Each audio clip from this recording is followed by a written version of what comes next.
in this episode. So I'm sure it's an interesting balance to have to be like, I sound like my dad. I want to honor his legacy and also be like, but I also, you know. Do you really want to completely follow in your father's footsteps and OD? You know what I mean? Like, let's learn from some people's mistakes here. Come on. We're eventually going to open up that Discord to everyone so we can all have conversations in a safe spot. Not like sure it's going to be a safe spot, but it'll be a spot. Yeah, it's a spot. Like, but I'm not just going to segue once. I'm going to segue 4 times. Yeah. Hardcore is supposed to be the place where the weird kids are safe. A guy in a banana suit, a set list as a bounty, and a crowd that needed 30 seconds. 3 banana suits have died for the cause. Somebody paid good money to see a hardcore show in a banana costume, and the band put a bounty on the fruit. Tonight, we're peeling this one back. Go to a concert to be a part of the experience. There's people singing about your emotions, to let yourself go, to be a part of something bigger than you and not have to worry about all the bullshit in the world. And then you got this hardcore guy and they turn around and do the same fucking thing to their own fans. Fuck them every which way. Look, I have never been to a show in my entire life where the lead singer and any other member gets on stage and says, go attack this guy in the pit. It's the Pat sitting on my lap. We're quoting Taylor Swift, obviously, Parker. I don't know that because I don't think Taylor Swift should be mentioned in a rock fan radio. I agree. But that's just me, you know. She plays all her instruments, bitch. Okay. There's the opener right there.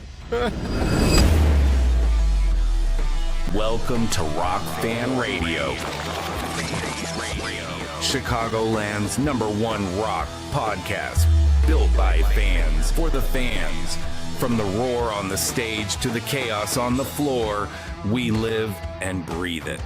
The shows, the riffs, the sweat and blood, the electric moments that shape our rock and roll lives. This is where the music gets loud, the stories get real, and the fans take over. Join us as we talk everything rock and roll. Plug into rockfanradio.com for the latest episodes, exclusives, and everything happening in the rock fan world, and check out our news feed to stay up to date with everything rock. Follow us on socials, join the growing rock fan community, and be one of the founding members as you join us on the mission as we hunt for 1,000. And now, turn it up, get your horns up, let's rock. Here's your host, Jason. Ladies and gentlemen, welcome to Season 2, Episode 13 of Rock Fan Radio. In the room tonight, we have Steve, we have Parker, we have Dave, we have Reed, we have Travis, of course myself, and Mr. Matt's supposed to be showing up, but he's a little technically challenged right now, so he'll come in whenever he wants to come in. Just like you're grammatically challenged by saying myself. Oh, that's like nails on chalkboard. Well, we're off to a grand start per usual. Here we go. All right, so let's get into some serious business. So we wanted to talk a little bit about some changes we're making here on the podcast. And this is actually a pretty big deal.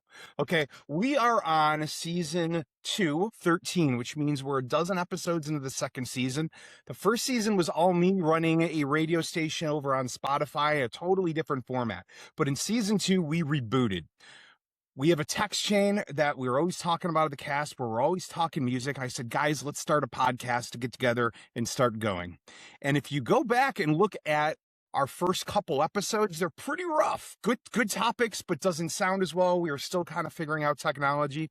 Well, we finally got to a spot where we all think we've got some momentum going. We have heard from other people that they like what we're doing, where our socials are starting to climb. We're starting to get real subscribers. We've done it all organically through word of mouth, and we're pretty excited about it. So we made a big decision last week. We are doubling down. Instead of going every 2 weeks, we are going to go every week. We're going to try and bring the duration of the episodes down a little bit so that they're easier to consume. And we're going to spend a little more time on actively talking about modern news. And in the future, you're going to see we're going to start releasing the news outside of the podcast just so we can get it out more quickly and you guys can utilize it as a news source. In addition to that, we have a news feed on the website now. So if you follow our socials, you'll see 3 or 4 news articles dropping every day about what's going on in the music scene. But even better, you can go to our website, rockfanradio.com, hit the news link at the top, and you can use that as your news source to see what's going on in the scene.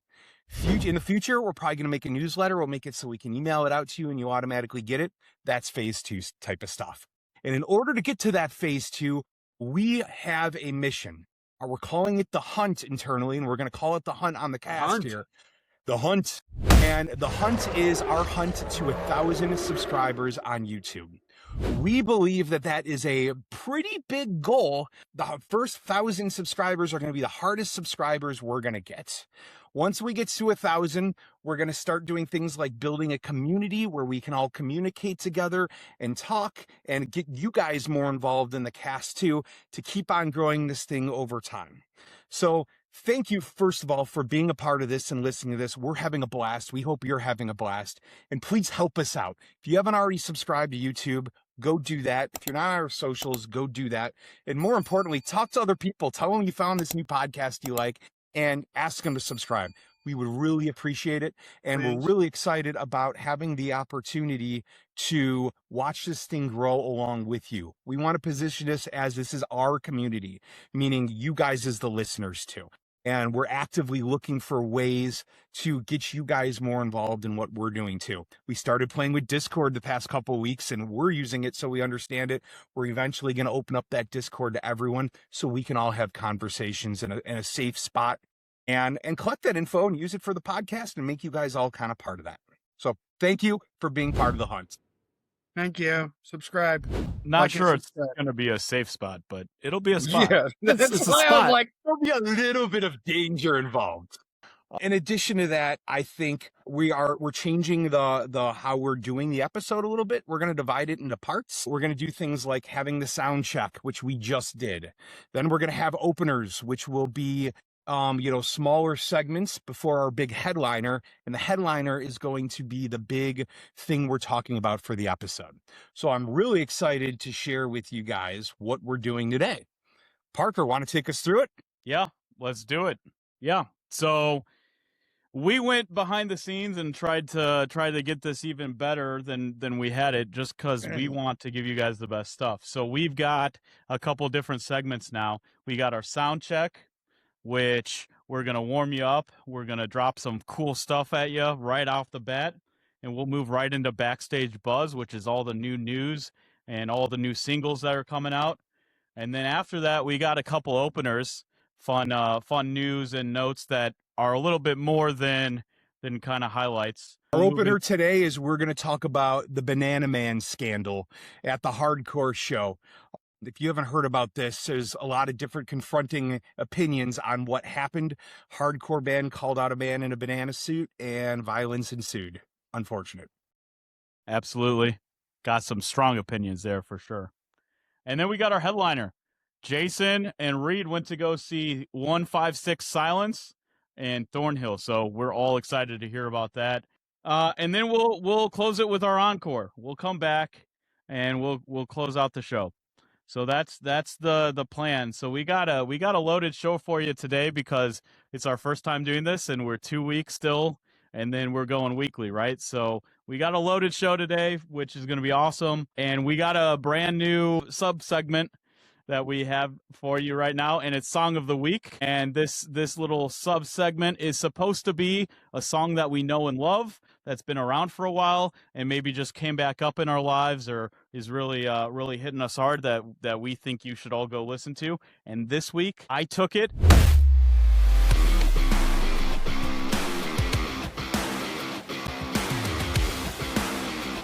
Rock Fan Radio's Song of the Week. And I dropped Saw Is the Law by Whitechapel. We've all been talking about this song in the text chain the last week. I feel like I said it just randomly popped up on my playlist, and then Dave came in and said some stuff, and then Matt dropped it again. This song just slams, and it never will stop slamming. It is an incredible song, energetic through and through. Dave, I'm passing it to you.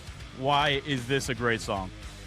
Man, because it's got the heavy riff. It's got, in fact, we were talking about it months ago, and Jason was saying something like, man, one of the things I don't like about the metalcore and some of the newer stuff, where are the riffs? Where are the awesome guitar riffs? And I was like, Saw in the Law has a really good riff. And I don't know that it's quite what you were going for, but man, it just comes in. I defend that a little bit. When I say that, it's not that there's not huge guitarists. It's like all these metalcore bands with the 7, 8, 9, 10, 15, 100 strings they use. It all comes down to syncopation, and it all comes down to weird timing. And I miss just playing the right note in the groove so I can bob my head and lock in. And so I've been bitching for weeks about how I'm getting pissed off at metalcore about this. So okay, Boomer. I would defend myself. We'll let you keep going, Dave. Yeah, I would say this is not a metalcore song. It's, I guess you'd call Whitechapel death metal, but this song does not feel like a death metal song. This feels, gosh, I hate it, but I almost want to say like a nu metal type of song, but with a lot of screaming and growls and stuff. But just, man, the chorus just hits, and the band's from Tennessee, and this song is unapologetically Southern, and that may or may not be your thing, but you kind of can't help but feel that energy, and how that's really cool. Like, kind of makes me want to be Southern too, just because of how hard they bring it. Awesome song. Absolutely. Incredible. When was it released? Song was released in 2014. 2014. 12 years old. 12 years old. It's old and it's good. And the thing with this song is, man, they came out with this bouncy riff before every other, gent band, and everybody was trying to find the bounce. Man, it hits different. It melts your face. It's amazing. Go check it out. For those of you who are into extreme vocals, there aren't many who do it as well as Phil Bozeman does. He's an incredible vocalist. He does the highs, he does the gutturals, he does the lows. There's wild sounds. He also, if you're interested, he has videos of his recordings from their most recent album, Hymns of Dissonance. And it's pretty impressive to see him pull some of this stuff off. And he'll just do like a casual throat clear like any of us could do, and then bust into this gutter like, oh my God, how's this sound coming out of this dude? It's really cool to see live-ish, see him do it in person. On a scale of Olivia Rodrigo to Alex Terrible, where does this guy live? It's got to be Olivia Rodrigo, right? Yeah. Absolutely. Billie Eilish. I think it's time for Backstage Buzz. Let's do it. It's time for new noise and Backstage Buzz.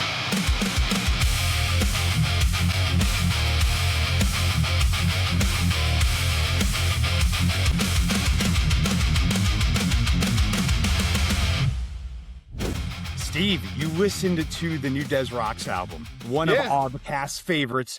We actually had Des Rocks. We talked about him a couple of weeks ago. We were at a show. He announced the new album at the show we were at, which was pretty amazing. So how'd the album live up? I think it's really good. I really do. I truly think it's a good album.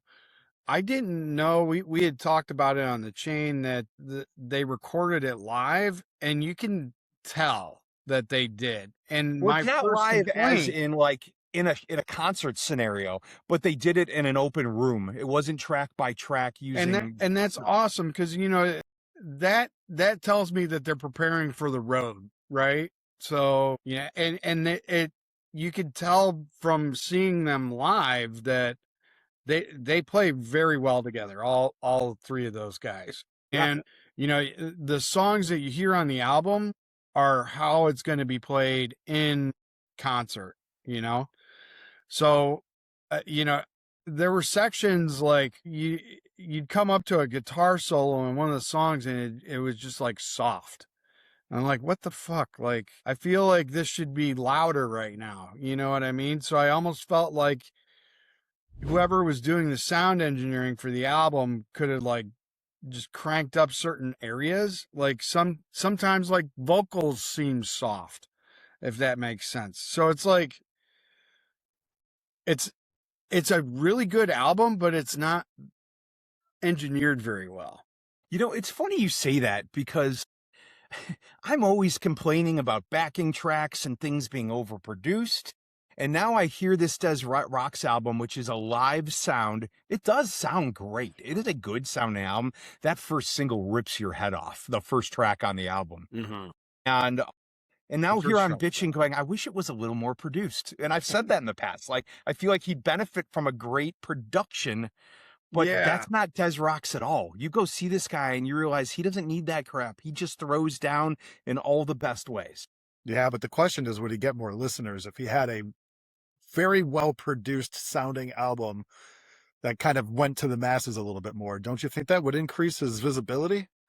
Yeah, we've talked about this, right? Where we went to go see him live after, and I had no idea who I was seeing really. I just listened to a couple songs and I was blown away because this guy's got the energy live, and it sounds Right. incredible live. It's interesting that he went that way. I wonder if he thought that, you know what, like we kill it live, so maybe we should just film or record this album live to get that energy.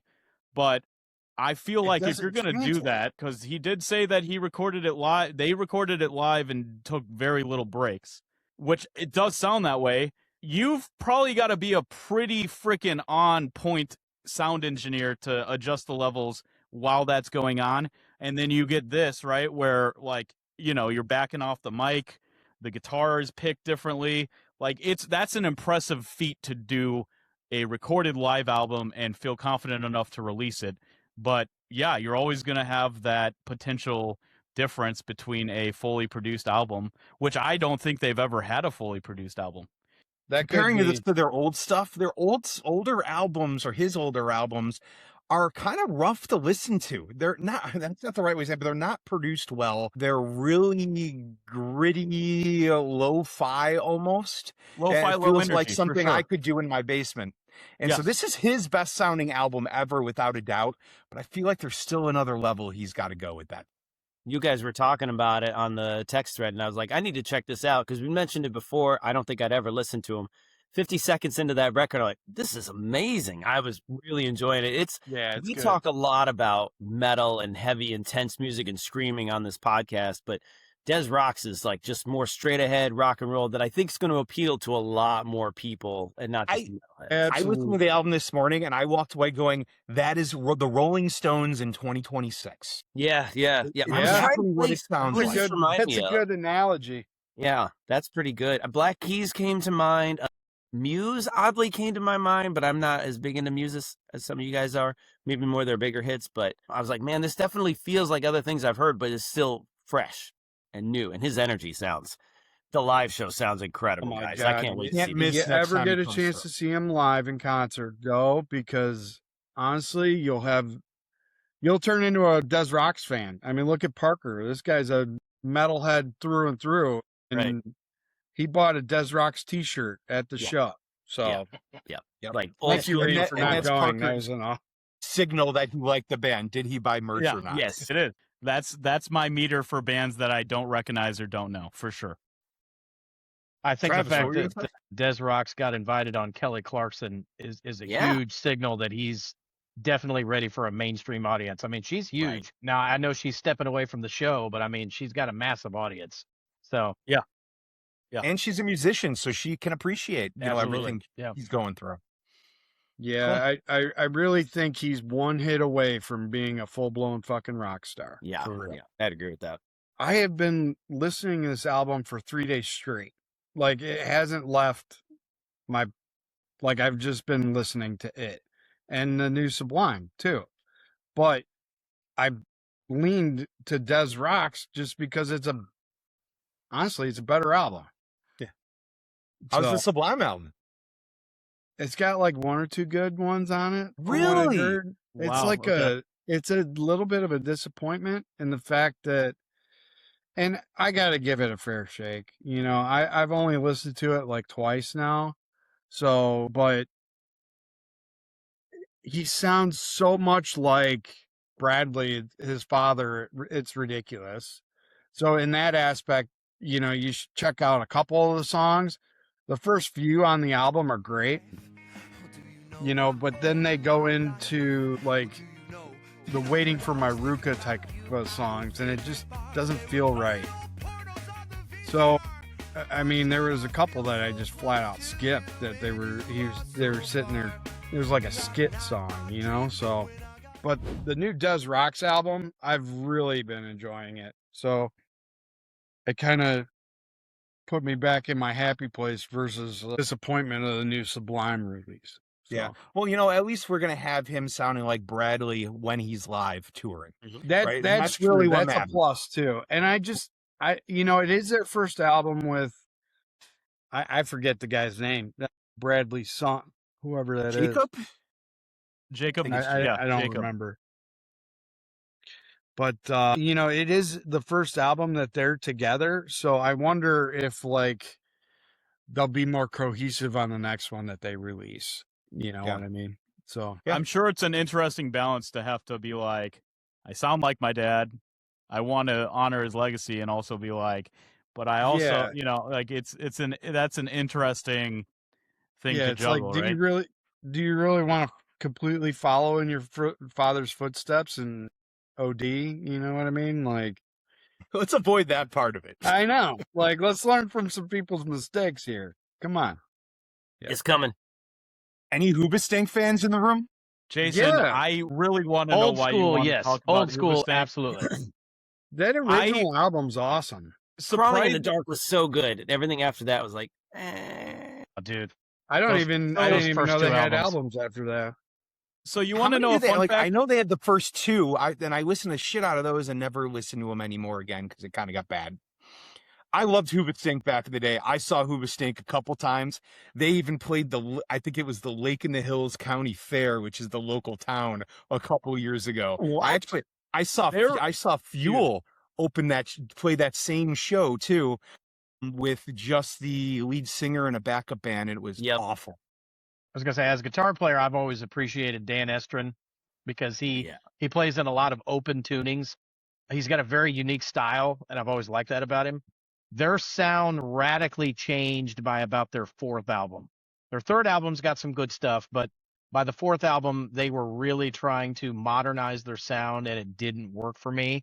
This new track is definitely a throwback to their older stuff. It's not quite the Hoobastank that we all know, like from the beginning, but I think they're kind of listening that, like, hey, let's go back to our roots. Yeah, Pretty tell us heavy, about the too. song, Jason. It's Tell us pretty about it. angry. The song's pretty angry. It's a little punk rock, which is not what I expected from a Hoobastank, resurge. What's the song about? Okay, before we continue, Jason and the rest of us have a rule. No politics allowed in the cast.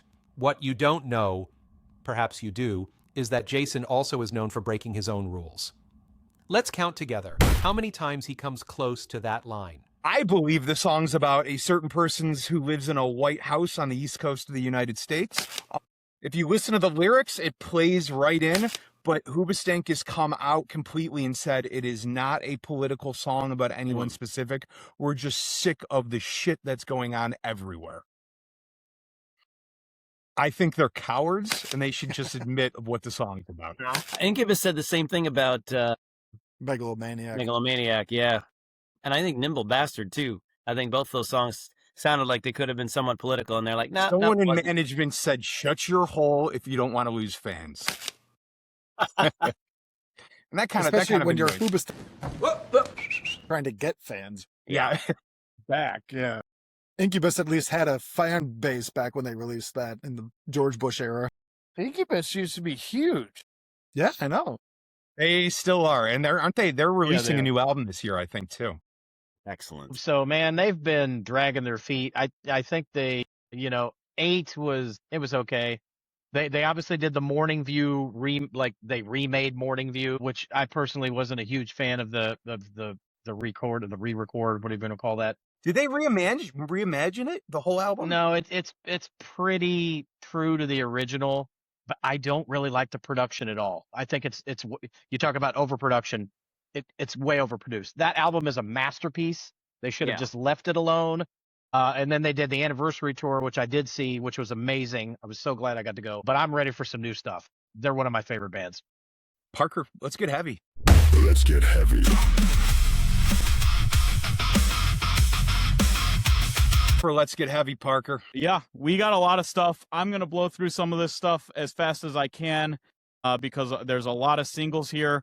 But I just want to bring up, I've been seeing a lot of bands combining forces lately. I love to see bands collabing together. It just, I feel like it makes the creative juices even more juicy, if you will. It's awesome. So we got Slander, Spiritbox, and Vastive doing a single called Under My Skin. I'm kind of jumping off the Spiritbox train myself, but this song is years ago. Yeah, it's a little slower, but it's also EDM. It's very EDM driven, and Reed would love that. It's not for me, but if you're into the electronics, they lean very heavily into the electronics. That's really the only reason I'm jumping off the Spiritbox train. It feels a lot of the same kind of recycled stuff at this point. They've been getting better and improving every single, like the first time I saw Spiritbox live, I was like, meh. But like every album has gotten significantly more in depth from a songwriting perspective. They absolutely slay as musicians, and you guys are just wrong on every level again. You nailed it. You nailed it, though, for me. You're the What one that I was what turned me swifty. off from them is I was bored live, and then I saw them a second time, and I was even more bored. Because, and it's not like they're uninteresting, but it's very dark on stage. They just have some lights in the background, and like, I'm not entertained, and I'm not a big metalcore guy to begin with, so if I'm not getting the energy, I'm just have the music, it wasn't for me.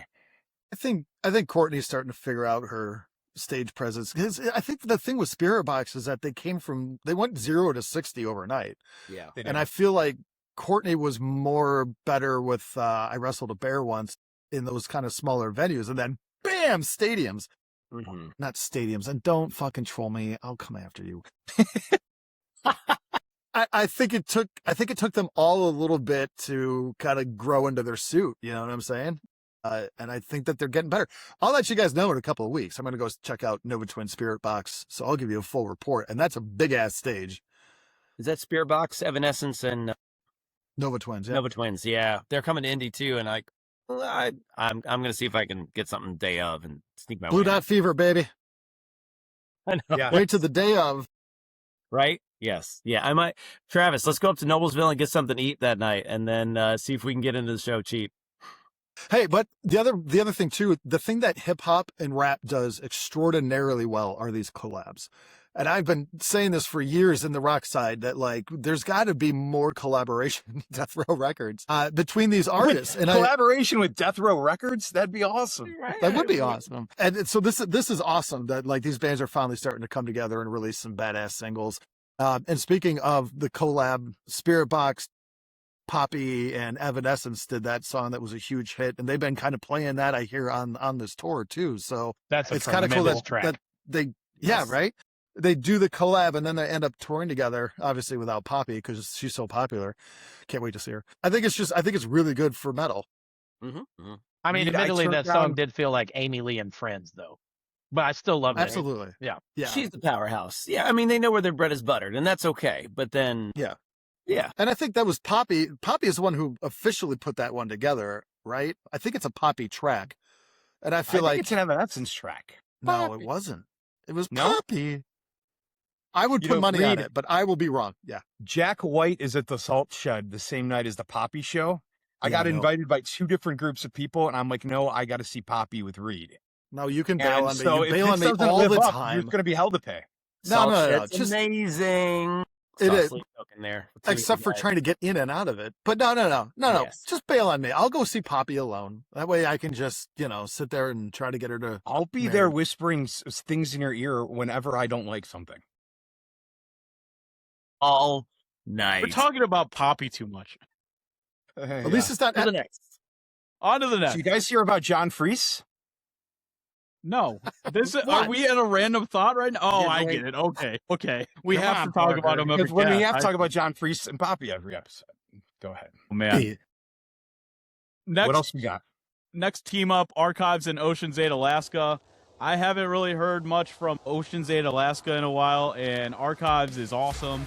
And they just dropped a single called Walk Away, and it melts your face off. It is brutal. It's amazing. I absolutely love it, and I love to see Ocean's 8, Alaska again. And then we got Electric Callboy and The Offspring teaming up together to release Let the Good Times Roll. And this song is crazy because it is like just classic Electric Callboy, and it blew up instantly, right? I mean, you got The Offspring and Electric Callboy, and they're doing their thing, and it's a fun song. It really is. You know, have like- to watch the video. You have Yeah. to see the video. Absolutely. It is hysterical. It's over the top. It is dumb. It's this podcast. As they do, as Electric Callboy always does. They always do ridiculous music videos. Everything they do is amazing. It's ridiculous how they figured out this formula to do this techno electric, rock, and now they're teaming up with punk bands. They've teamed up with other metal bands. Like, they're just going to keep doing the rounds. They're just going to keep blowing up. I mean, Reed, you and I just saw them in a pretty hefty stadium, and like, I think they're just going to keep like blowing up until they're selling out festivals. It's out of control. And I love it. I love these guys. I vote that they make Dexter Holland of The Offspring a permanent member. That would I be think it works out of control, perfectly. actually. That would be crazy. So I like the song, but I got to say I was a little disappointed that it was not a cover of the Cars track. Actually, on that note, what band does cover that song? Power Man 5000. Thank you. Yes, it is Power Man 5000. Yep. It was impressive. I was about to talk Yeah. like they're the guys that are in the spacesuits, and there's a guy Yeah. named Spider. One of We'll my see if you guys favorite can live come up. bands ever. Those guys are amazing. Like, go see They are PM5K amazing. They if are. you've never seen them. They're playing around here real soon. I thought They're it like definitely the touring right Vixen or now. something, Go right? see them. Go see them. It's been years since I I've seen think them. we saw him at. I think we saw him at the Racine. There was a poster up for him when we went and saw Red, Steve. I think that's what you're referring to. Yeah, I drink a lot, so. We're going to do quick cuts here. Fit for a King dropped a new single, Blood Pact. It's everything you love about Fit for a King. They came and punched you in the face, and I love to see it. They are incredible. They're a great band. Go check them out.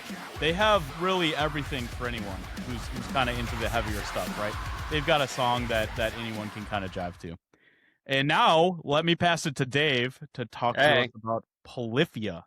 Yes. So, for those of you who are not familiar, Polyphia is like at their core a djenty, all instrumental type band. I heard about them a few years ago. I don't remember what clued me into them, but they released an album called New Levels, No Devils, something to that effect. And there's a song called Goat, Goat, and it was amazing. Like, what is this wizardry they're doing? They've released the album since then and just came out with a new single called Can You Feel It? And people are already claiming they are inventing another genre of gent metal-ish dance gent, which I actually thought Electric Callboy paved the way for that. But the song is really fun. It is definitely dancey, EDM, genty. There's shreddish guitar in there, but it's kind of in the background. Totally different take for them, because usually the shred stuff is right up front. I read Tim Henson, who is the brainchild behind Polyphia, say that he wanted to write songs that would fit in the concert setting, which I would argue their last record, Remember That You Will Die, was not a great fit for concerts. When I saw them touring to support that record, I think they had one or two songs on that record that they were able to play because they had so many collabs and they couldn't have the collabs with them. So I kind of love this new gent dance thing. Like, yes, take me on this journey. This track is awesome. It's on the playlist. Definitely check it out. Can I admit something? Yes. I can't get into the instrumental only. I just can't. And you know what's funny? Like, I listen to way too much jazz music. You like jazz? Like, I'm fine with instrumental, but when it comes to like rock and metal and stuff, there's somebody needs to scream blah once in a while just to keep me interested. Yeah. Even I like can't- Orion, like I can't get into Really? it. I can do it in bits and pieces in certain bands and certain records. Polyphia is one that they do it for me. Steve Yeah. Vai, Joe Satriani, they do it for me. But there's a threshold you have to reach. But I feel like this is a little different. It's fun. It's dancey. It's not like any of their other stuff. They're definitely going through a little bit of an evolution, trying some new tracks. And they've said, we want to take our music in a different direction and we want to bring it to be able to perform it live. So, and it reminded me of how we talked about Muse a month ago or so, where it's almost like they reverse engineer it. Like, we're going to play big shows. Let's make music to fit that. That's exactly what it sounds like Polyphia's done here. It's definitely worth a listen. All right, I'll give it a listen and then I'll complain about it later. Yes, I look forward to your criticism, Reed. Reed, honestly, I'm with you. Like, now, granted, Right? Tim Henson is an amazing guitar player. That guy, I could watch his videos of him playing all day long. I've never seen anybody play the way he does. You know, I think Jeff Beck is probably the only other guitar player that I've seen use the whammy bar that Tim Henson does. But Henson will put it behind the guitar and then he'll reach back and he'll just tap it. And it's so quick that he gives like this micro tonality to his playing. And it almost sounds like his guitar is crying. And Jeff Beck is the only other guitar player that I know that's ever really done that. Who's obviously an all-time great, you know. So yeah. I would argue that Henson is too. And then Scotty LePage like harmonizes that shit. Like, oh my God, they are unreal. They're going to go on tour. They announced a new tour that starts this fall, starts in the States, goes over to Europe. I've seen him once, really enjoyed it. I'd love to see him again. So it's I think that if you're into guitar wankery and maybe into EDM and dance, there might be something for all of us. Yeah, and think who's that opening on that tour? Who's A Mangan's favorite band? Well, one of my favorites is opening for some of the legs of this too. Ladrones. They are a Mexican gent band. Everything's sung in Spanish. I get it if that's not your thing, but they have so metal. Much of this. Yes, it's so good. Mariachi core? Guys, so good. Core. Yes. I've heard some of their stuff, man. They're fantastic. They remind me of Puya a little bit. Puya was kind of doing that back in the early 2000s. But yeah. Their harmonies are great. The guitar lines are great. Good musicians. They do metal stuff. They do singy stuff. They tug at the heartstrings. It's good music. So to put those two together, I'm pumped. Let's do it. Polyphia combining these two, well, not two genres, but it feels like they're combining 100 different genres here, or trying to. It almost comes off a little funky. It almost is like got a little funk vibe to it. And when I first listened to it, I'm like, whoa, this is not Polyphia that I know.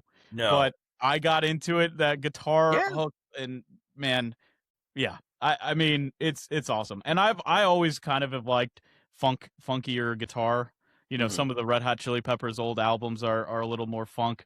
And I'm gonna piss Jason off here, but those albums I do tend to lean towards more than, you know, the mainstream stuff. So it could be something out of control that they're coming up with here. Yep. I think the whole rest of the record is going to be like that. I feel like the first song that they released is a good preview. What's the rest of this going to be like? The last one was more kind of hip hop flavored, and they did some different stuff with vocalist collabs, and that was the whole record. And this, I think, is going to be similar.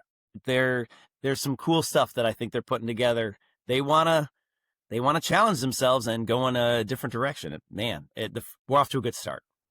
I want to talk about Sleep Theory because they just released a brand new single today. Parker, I need to hijack this. I need to set this up for you because I'm actually going to give you some cred that I don't give you very often, okay? Yes, I need Since I've met you, you've been talking about bands as if they're boy band metal bands. Tell me why. It's like your favorite thing.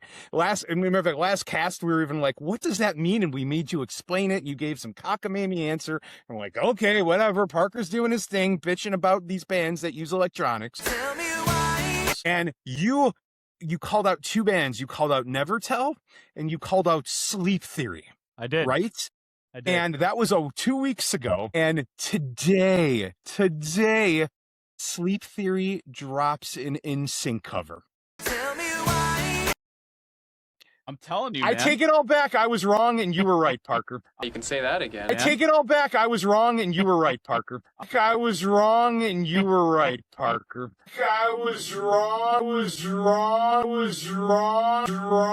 You were right, Parker. You got that on the internet now, and that's the last time you're going to get it from me. That's what she said. I'm clipping that and playing it on repeat. This is actually pretty wild. We're riff-raff in the text chain, and then Matt drops, I didn't know that this was on my bingo card, and Sleep Theory decides to cover an NSYNC song, and of all of the NSYNC songs to do, like you have to do the main one. Bye, bye, course you bye. do. Well, you got to go That's with the true. hit, That baby. is This is with true. intention. Yeah. Yeah. That's true. Now, I mean, look, I will give Sleep Theory a little bit of credit here. I did see them live, and they do actually play their instruments on stage. However, they have a lot of heavy electronics going on in the background, and I feel like they're one of those bands that if Backstage goes down, they can't finish their set because what they do there's then? so much in the song that is them not playing the instruments on stage and is just the electronics going, right? If it cuts out, they just go bye, bye, bye, and they get off the stage. Exactly. Yeah. Wow.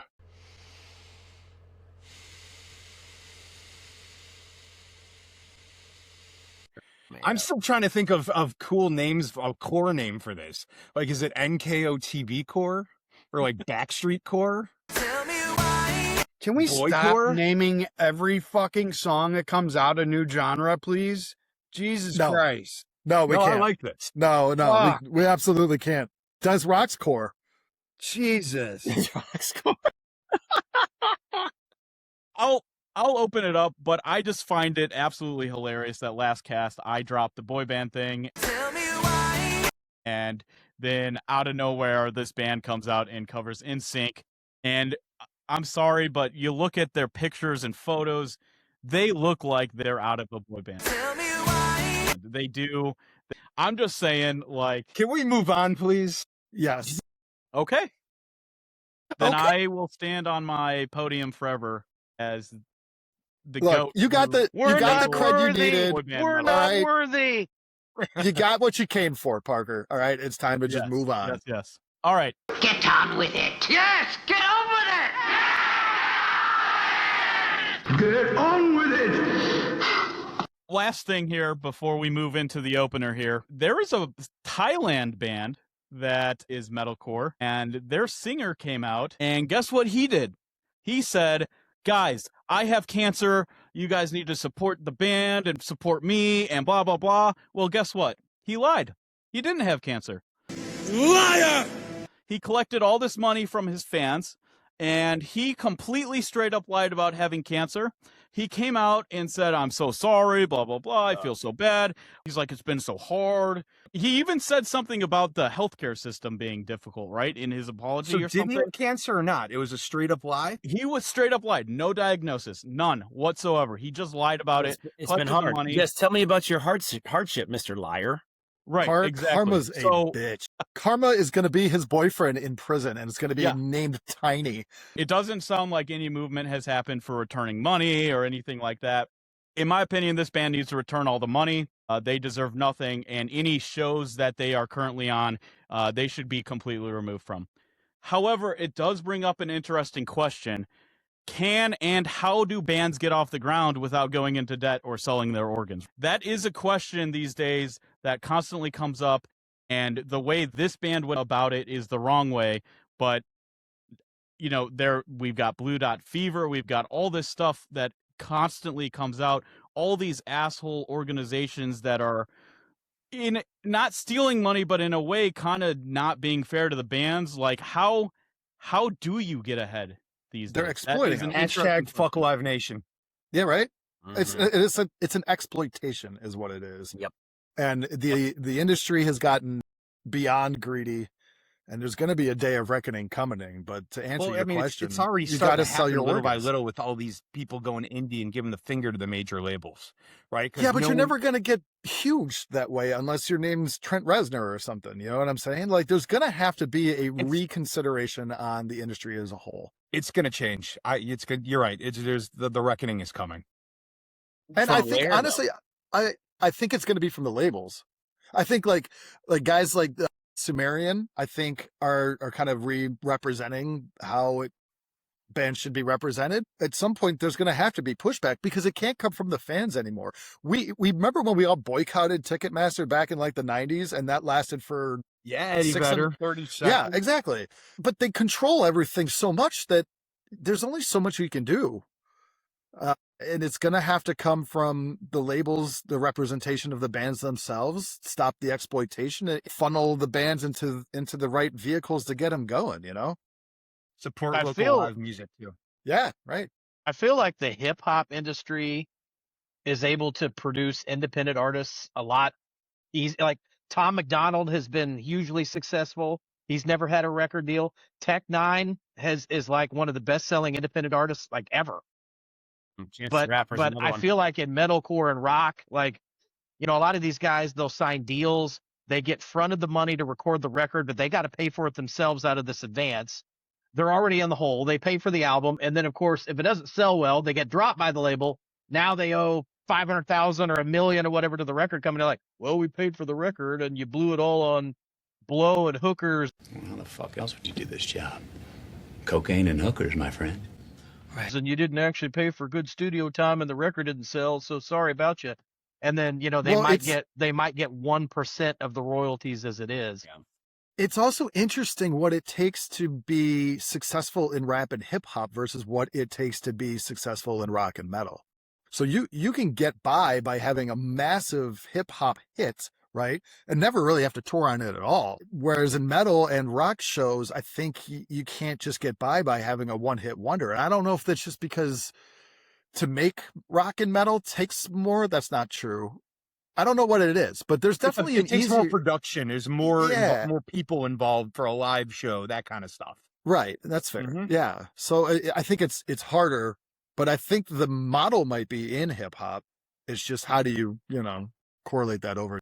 There is a fight between a couple bands going on right now behind the scenes, Periphery and Fit for a King, actually.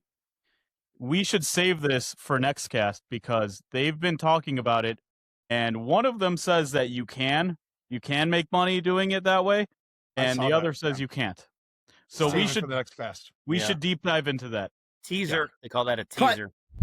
Next up, the openers.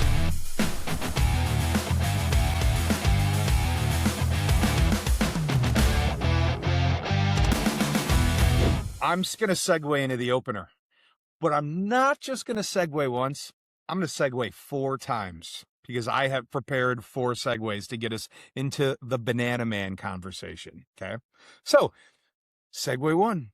Somebody paid good money to see a hardcore show in a banana costume, and the band put a bounty on the fruit. Tonight, we're peeling this one back. Jesus Christ. Oh. I want you to know that every single one of these is going in the cast. Every Number single 2, a guy in a banana suit, a set list as a bounty, and a crowd that needed 30 seconds. Welcome to the most unhinged hardcore drama of the year. I like the first one better. All right, let's try the next one. Yeah. Hardcore is supposed to be the place where the weird kids are safe. So why the band turn the whole room loose on a man dressed as a banana? Let's get into it. That one's too safe. That one is good Yeah, enough. it's too safe. Just go 4. 3 banana suits have died for the cause. This one didn't go quietly. Tonight's opener, Bananaman. End it. So did you guys hear Yes. about Bananaman? About That what's is what money. happened? That last one's money, Jason. Money? I am beyond pissed off at this. I I am wasn't too. sure if I tell me would more. be able to even Let's- speak about this. Tell us what happened, Parker. He Okay. just said he couldn't. Or I can if you're not prepared to do that. I think I can set it up. There's a band called End It, and there's a man called Bananaman. His real name is Eric. So the singer, Akil, and the bassist Jay are on stage, and this guy attends concerts in crazy costumes all the time. Actually, he's like Jason just dropped. He's been through. I think this is his 3rd suit.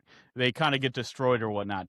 I And believe we've all been at our shows where you got the people dressed up. I was in a mosh pit with PB Yeah. Herman a couple shows ago, Yeah. and he was There was doing his whole dance and everything. It was the It's funnest fun. thing ever. Yeah. Yeah, There was it's a banana fun. guy at Architects last month. Yeah, I mean, very these guys popular. are Go doing for their it. thing. They're just getting their energy out, and if they want to do it in a banana suit, I don't care. Like, you're at a festival, it's fun. So But not a banana hammock.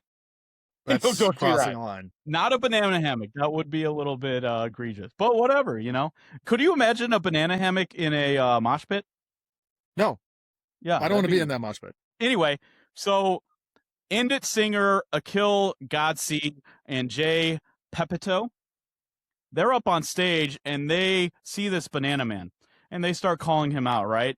They're saying, look at this Bananaman, and the crowd's cheering in the beginning. The crowd was cheering in the beginning, and they were like, no, you're not. Actually, there's a little bit more detail there I think is important.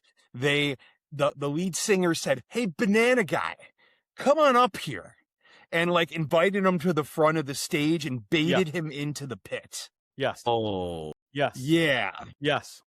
And didn't tell him what he was about to say next, which was they offered, they said, if you guys want the set list, we're going to give you the set list. We're not giving it to Bananaman. And what he said then is, we'll give this set list to anyone who strips the banana. And told the crowd to go after Banana Guy.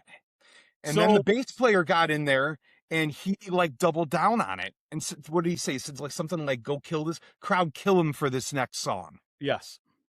Okay. Well, first off, that's battery. So they could have been arrested for that. But anyways, moving along. I mean, right? Just, all right, keep going. They could have been. Did he get injured? Yeah.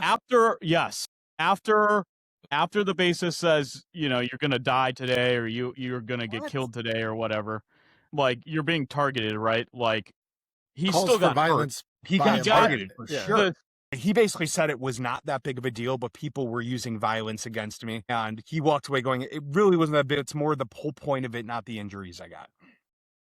Look, I have never been to a show in my entire life where the lead singer and any other member on the band gets on stage and says, go attack this guy in the pit. I have only been to shows where fights start and the singers and the other members on stage stop the show to stop the fight, get security to escort these guys out. This is completely fucking asinine that this guy went and said, go kill this guy. Whether or not he actually got toasted or not, this is out of control, that you pull some guy into the mosh pit by saying, hey, come up here. And then you turn on him and say, everybody in this crowd, go hurt this guy. That's is criminal. Inciting violence. It's and criminal. Honestly, they should be legally liable for whatever this guy went through. I don't care if he has a small bruise. They should go to jail. And they've been quiet on the thing, and it's out of control that they're quiet and not saying anything, and it's pissing me off beyond belief. This is ridiculous. Did Bananaman press charges? Community, we never do this. You go to a show to be in the energy and to be a part of a community. I've never felt like I fit in. I have depression and trauma I dealt with my whole life. You go to a concert to be a part of the experience, these people singing about your emotions, to let yourself go, to be a part of something bigger than you and not have to worry about all the bullshit in the world. And then you got this hardcore guy, and hardcore is a genre that embraces we're different. Fuck that. We're going to be who we want. Fuck the police for looking down on us just about how we look, the kind of people we are. And they turn around and do the same fucking thing to their own fans. And then their fans gang up and help them. Fuck them every which way. Plus, how many times is it in the community? If you get knocked down in a mosh pit, everybody else helps that person up. Absolutely. We don't trample. We don't like. I mean, I've been in some serious mosh pits before, but like, if you get knocked down or somebody else gets knocked down, you got to be right there to get him back up and get back into the energy. That's what they did was criminal. And I kind of hope that he at least threatens to press charges. I think that would help get a response from the band, because what they did is illegal.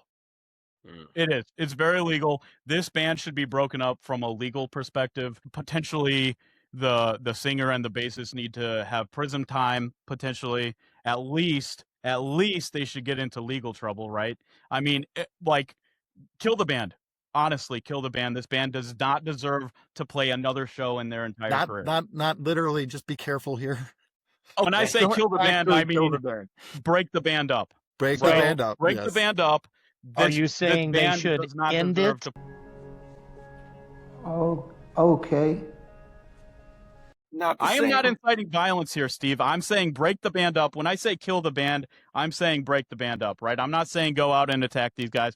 Do not commit violence. That's the opposite of what I'm saying. I'm saying break the band up, They deserve never to play another show again. None of them deserve to go to another band. I don't care how talented these guys are. It is out of control to me that you are going to go to a show where you have a fan in the audience attending and you say, go attack this fan. If you do that, you've crossed a line that you should never, ever, ever cross. And if you cross that line, it's like Michael Vick killing dogs, right?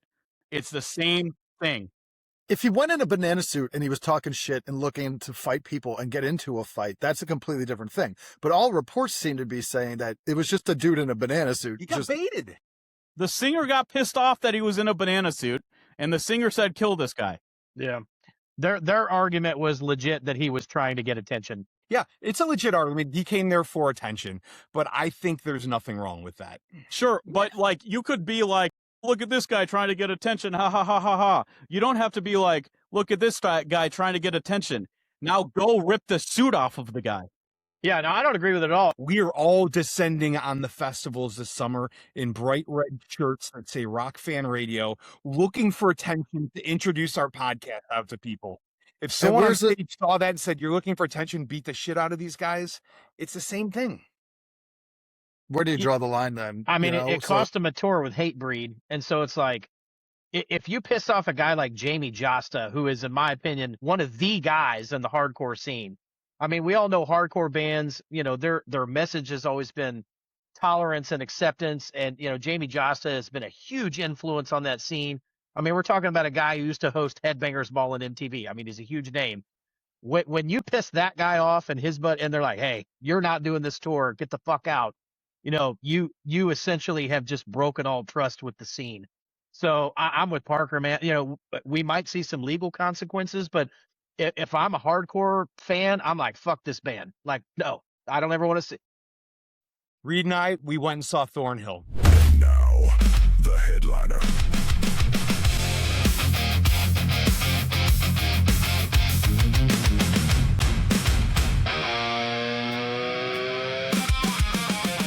"156 Silence." Did I say that right? 156/Silence. Yeah, man. Like, they're coming back into town, and I've been pinging the crap out of them because I would love to get an interview with them real quick and just ask them why they picked this name. Yeah. Because I went in not knowing them, and it seemed like 70% of the crowd there was there for that band. And now it was crazy. And now after listening to them and seeing them, like, No Arms by 156 Silence has been playing on repeat in my house. I absolutely dig this band. They are fucking awesome. They threw down a live show that was, it wasn't as good as Thornhill because Thornhill brought all the production with the lights and everything like that. But 156 was absolutely incredible. And like everybody there was like, oh, you got to check out 156. And I'm like, I've never even heard of these guys. And they slayed. So they got a new fan, but then, you know, for like 2 days afterwards, I'm like, was it 158 Silence? Was it 165/Silence? Couldn't remember the name? No. Yeah. And it's got a slash in there. How do you pronounce that? It's like fucking Prince. Is it 156 Silence? Is it 156/Silence? Is it hashtag I don't know the band? Like, what is it? It's like when Prince went to just a logo, symbol, right? Just a symbol. Yeah. But look, that band is awesome, and their new song "No Arms" is absolutely insane. It's one of my favorite songs of all time right now. They got a new album coming out in September that I'm now jazzed up for.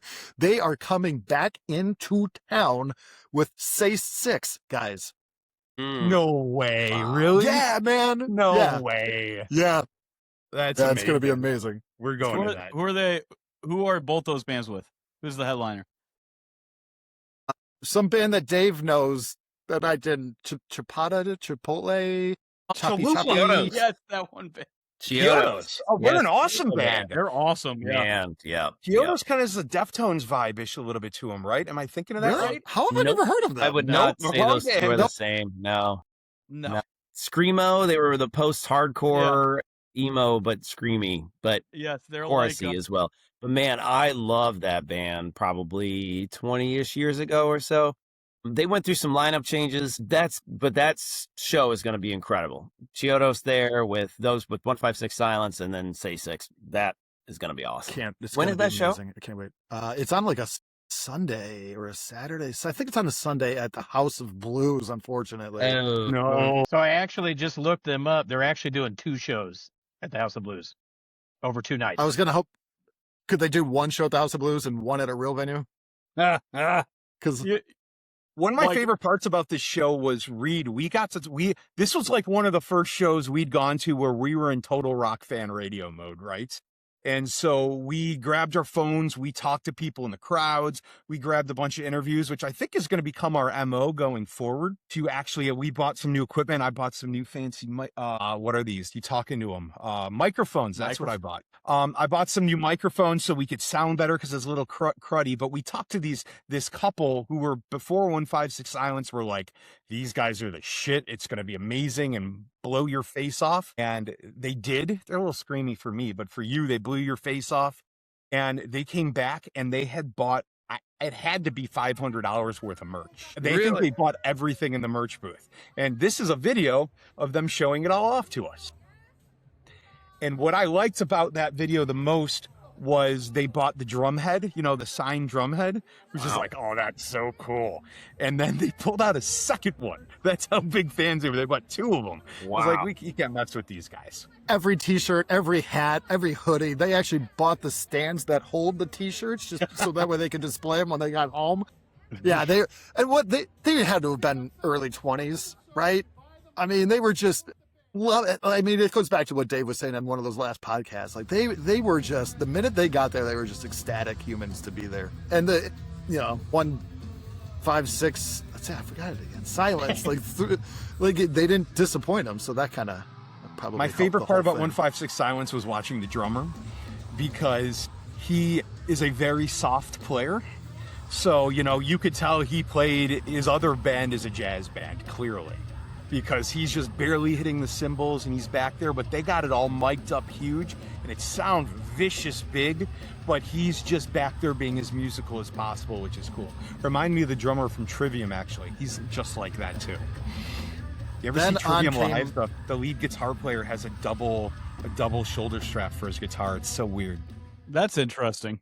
Maybe his guitar is like more than solid wood and weighs 1 million pounds. Maybe he said something about it, like he can take his hand. I mean, it sits in the center of his chest with double strap, and he's like, it's the most comfortable rig I've ever played with. I think I might be in a market for a new guitar strap. That sounds incredibly comfortable.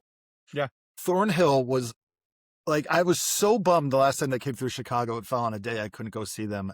Yeah, and it is everything I knew Thornhill was gonna be. This band is just amazing. The record of the year for me a couple of years back when they released whatever that was, absolutely Bodies, yeah, absolutely blew my mind, that album, and their live show is just perfect.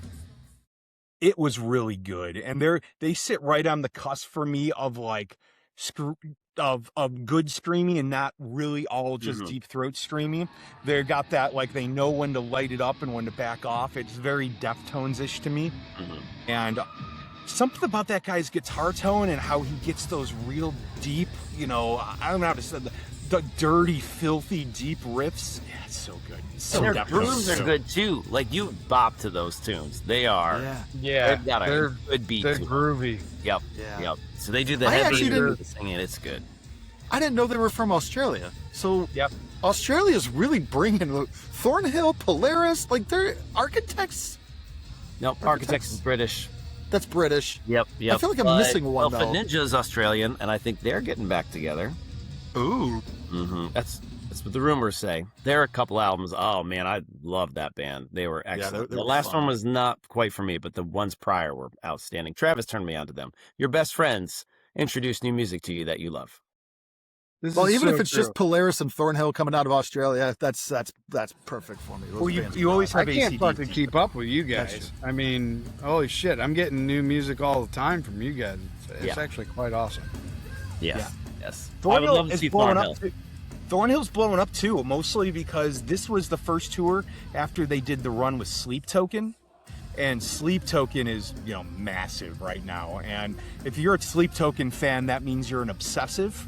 Typically, that's how these Sleep Token fans are. That's fair. And that's a generality, but you know what these Sleep Token fans go hard. And I'd imagine they all saw Thornhill, fell for them, and they all showed up, and they filled the Vic. I was actually shocked. They filled the place. It had to be sold out. I forgot how weird that venue is with the steer, like the different tiers. Yeah. It's just, that's a weird place, but it's cool. It's old. It sounds good. The bathrooms are like in a cave where you're going to get murdered.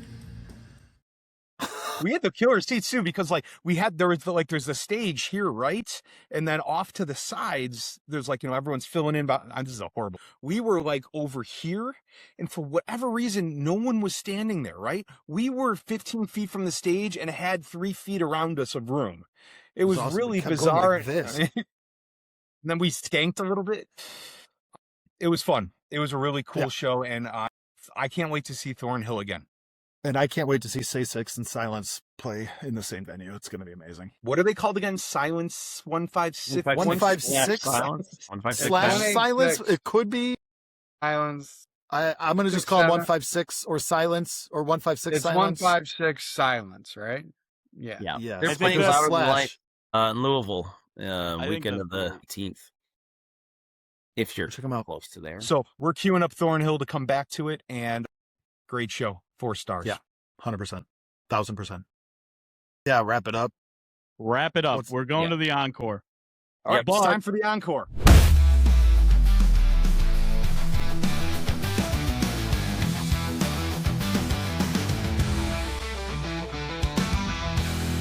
But the encore includes a new segment called Hosts on Trial.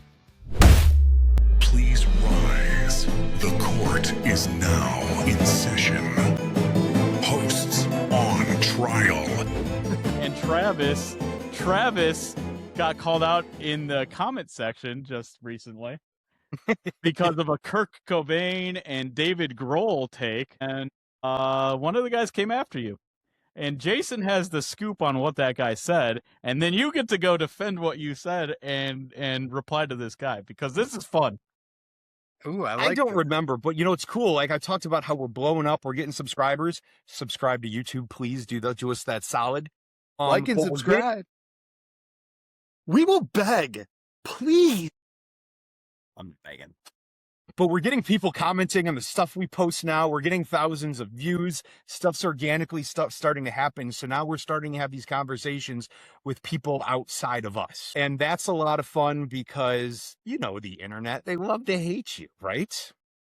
So people were going back and forth about Nirvana or Foo Fighters. Who's better, Dave Grohl, Nirvana, Kurt Cobain and Nirvana, and Dave Grohl and Foo Fighters?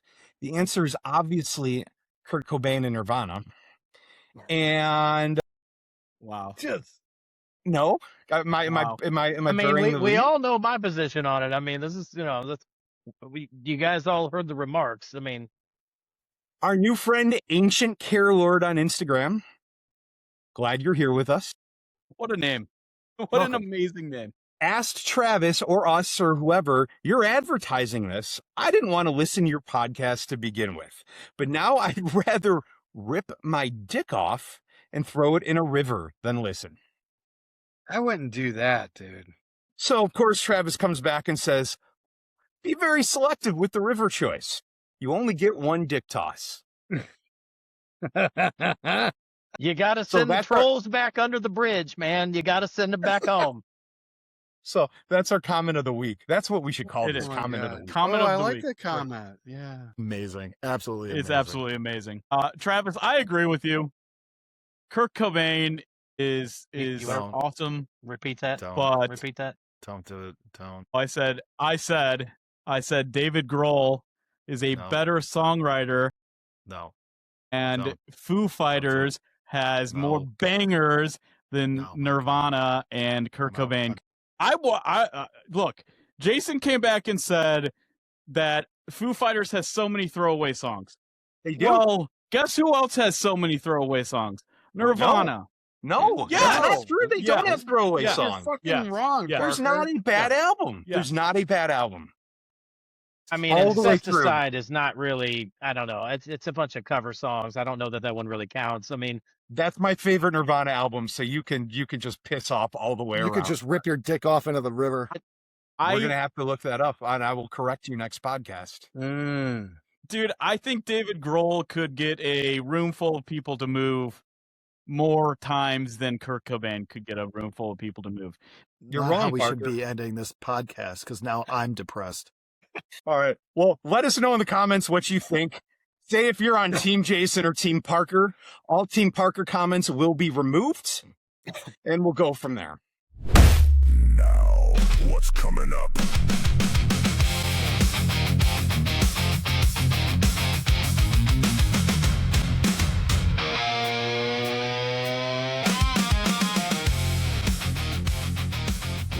Now, if you'll excuse me, I Who's have got any Godsmack shows to see. coming up? What's up for the next week before our next cast? Anyone going to some shows Godsmack. this weekend? Going to see Godsmack. Godsmack. Yeah. How many times New have you seen drummer him? and all. Huh? New How drummer. many times times have I seen him? This will only be 3. Oh my. You don't I seem mean, a lot like more the times than- Godsmack than- kind of guy. You're not Huh? divorced. Do you own a Harley? Do you have a Harley? Do you watch NASCAR? That- Like, Dude, their debut album was like rock music gold monumental. to me back in high school. I loved yeah, it. I've seen there's- them several times. Yeah, the But- second So record good. was awesome too. Yeah. So And you And you guys guys Sully look is like they've really- recorded the same Travis, or record what? like 10 times. Awake So and they're AC AC are band for incredible songs. They're so fun, and Sully's voice is iconic. That And may he's be just a a stretch. dude, It's- man. And they're It's just- really there's good only one- live too. Yeah. It's going to be great. We went and They're saw, really we good went live. to the record store in college in what probably was the year 1999 or 2000, probably 2000. And we went at midnight on Tuesday night to buy the new Godsmack album. Opening Any up, more- taking the cellophane off the CD, and you got to take it off just right so you can. Yep. Well, I'll Yeah, let you It's guys an know old how the episode new of drummer. Osbournes with Ozzy trying to open a DVD when they used to put them in those shell cases with all the wrapping, and it's like the intro, it's like the teaser getting into the episode, and it's just in there for like 30 seconds cussing at this thing. It's hysterical. I'll let you guys know how the how Mike Mangini sounds since he just Yes. took over drumming abruptly. But that's for another cast we'll talk about. Yeah, and there's news about that on our website if you want to check that out too. rockfanradio.com. We got a news section. Great Like time and to remind you guys subscribe. all, please subscribe to our website. We're putting it to our feed on YouTube. Check out the website. Let's be a community together. Let's grow this thing together. We have some really fun ideas up our sleeves, and can't wait to bring it to you. And we're Join going the to Dixon hunt Rivers. for 1,000. The hunt Join for it. 1,000 subscribers. Yes, we are looking for person number 70. We're at 69 subscribers. To the hunt. It was 6-7 the other day, and I got excited about that one too. All right, guys, thank you very much.